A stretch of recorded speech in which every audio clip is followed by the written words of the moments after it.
What is negligence? Well, there's different kinds of negligence. There's ordinary negligence. Ordinary negligence is the failure of a person to act within what we consider the reasonable standard of care.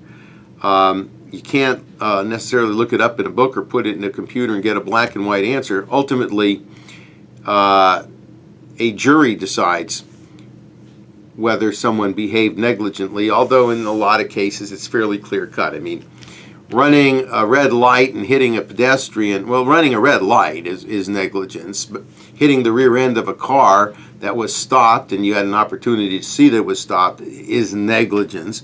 Failure to maintain your property in a reasonably safe condition is generally considered to be negligence. It's in a broader sense, it's failure to act as the reasonably prudent person would act under the same circumstances.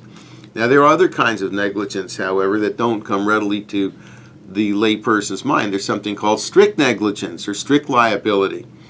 And that may not be negligence in the ordinary sense, but there are cases where an entity or a person can be considered to be strictly liable or strictly negligent, even though they themselves haven't acted with fault.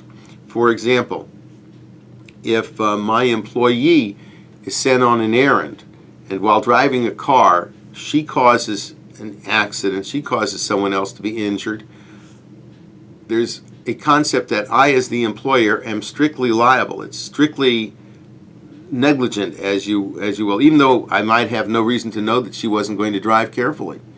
So that's another form of negligence.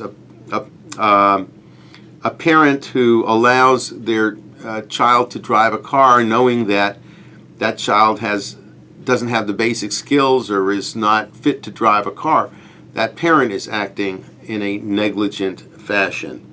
So most of the time, negligence is ordinary negligence, just failure to act as a reasonable person would in the same circumstances.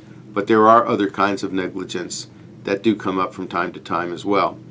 In the medical field, there's something called medical negligence or professional negligence. And of course, the standard there isn't what the reasonable person would have done.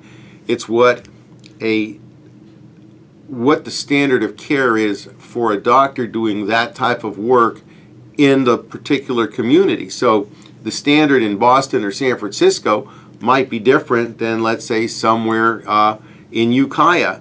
It's just recognized without being prejudicial that where you have the teaching universities and the University of California or Harvard or other great medical schools, the standard of medical care is going to be expected to be higher. This level of knowledge of the doctor may be expected to be higher.